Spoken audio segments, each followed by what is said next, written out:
is a party that is trying to increase its scope. It is doing this by getting loads of new members. It's doing it by holding events at first outside of London. It's something that hasn't really been looked at by political parties seriously in the UK before at all. So they're doing something that is a first, and they're doing it with energy and enthusiasm. The inevitable question about that is about the safety or security of doing it. And that is a question that arises for the police anyway. It is something they have to look at because any type of political activity, whether it's a visit by an MP or whether it's a meeting by a local political branch of a party, it has to be covered with some effort in terms of policing because it draws in disturbance of random and spontaneous kinds. I was in a meeting of a Conservative branch in Oxfordshire when somebody kicked the door into the room. It was already unlocked, but they decided to kick at the door and it swung open. And they lunged or reached for somebody who was sat in the room. On investigation, it was found that they knew the meeting was happening and they confessed that they targeted meetings that were planned. Also religious meetings, small scale religious meetings, but they were particularly interested, they said, in targeting that meeting. Private meeting, the upper room, the upper level of a building, in a branch office, and they were intent on targeting that meeting. And they were found to also have political documents in their house that could now be termed as being manifestos that drove them to do it. Any type of activity that involves people who agree with each other needs policing.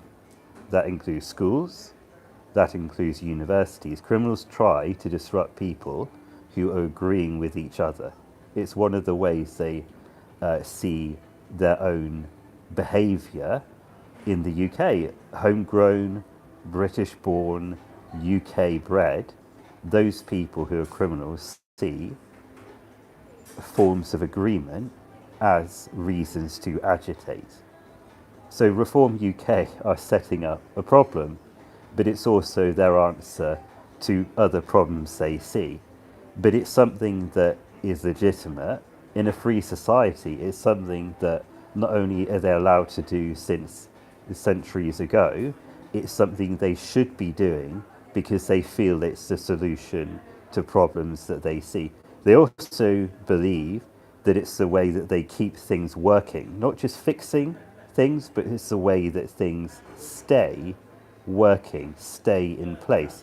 So they're taking on potentially an important role in society in the UK, and that will bring agitators. People who live here, rent here, own property here, people that have money, people that are able to travel, people that know who we are and know what they're doing. And that is what policing staff look at. They monitor from their offices. They turn up in their marked vehicles. Sometimes they sit unannounced in the audience. They cover the event every single time. And that's something that adults have got to do. Adults know more than children about social disturbance. Adults know more than young adults about civil disturbance. It's a deeply complex matter that cannot just be resolved and will not be finished. It has to be policed. I'm not particularly concerned about Reform UK or any other party having or holding meetings. As I've worked as a journalist in the UK, what I've learned is that where I am is the most important place to be. I don't need to be following the problem.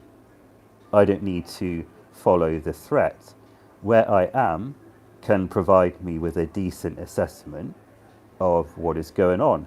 It can also help me to understand what the majority of people think about what people are doing, how they are reacting in this short time frame to what people are doing.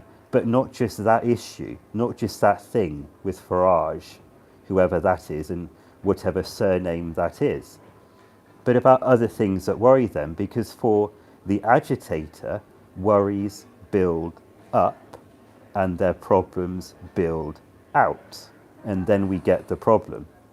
Sometimes it's inherent within the ideology. Socialists in the UK are particularly persuaded and are regularly triggered by things happening 24/7 that are totally separate to the UK, involving people that we do not have to have responsibility for.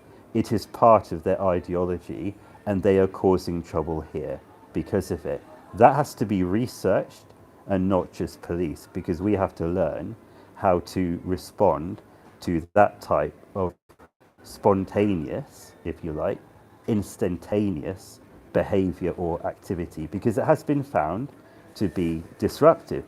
Even in a great state like China, which is sticking close to principles that are similar, there is control. There are methods of control so that what it's pursuing is not disrupted by a misunderstanding of the ideals that it also instills. The Chinese Communist Party understands that communists and socialists also get it wrong. They're not principally cracking down on people because of the West. They are seeking to control because they can anticipate unrest that would come out of what they're doing.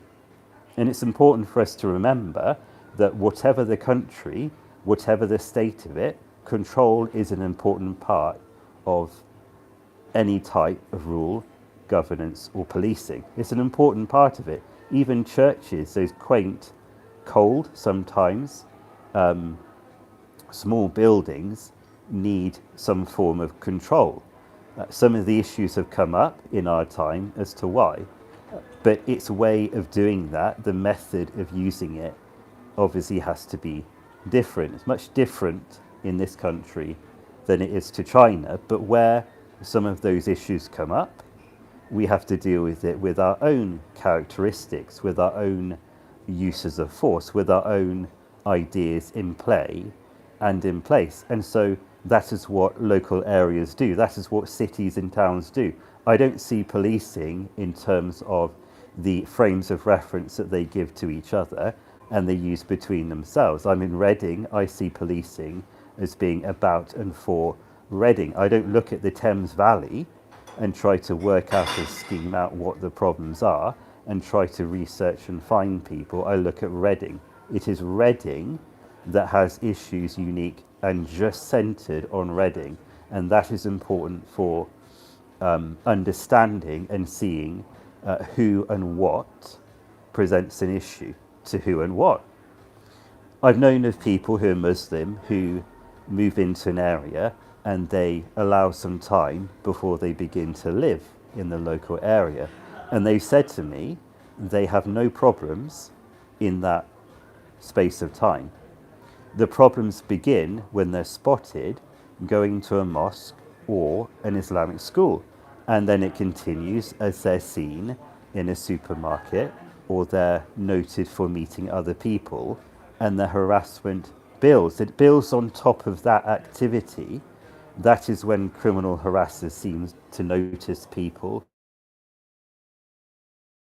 These places that people choose to be into hate boxes in their head, and they cause trouble on the basis of that. I have not really come across gangs that try to find out Muslims as if they're allowed to be henchmen and henchwomen here in the UK.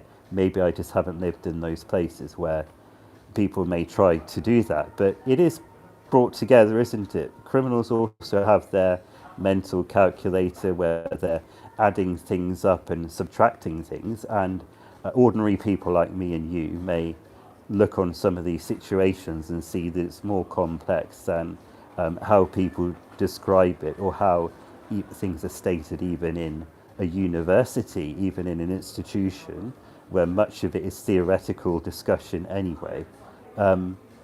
But policing is practical, it is real, and it is safe, and it's something that happens anywhere that we are in the UK. So people like me, journalists, hold other people like me and you to account who have chosen to do that job. And we have civilized conversations, and we point out facts together, and we look over the schematics of what the job is, and we try to come to reasonable, decent, civilized conclusions. And that enables all of this activity around us to have a foundation and a basis.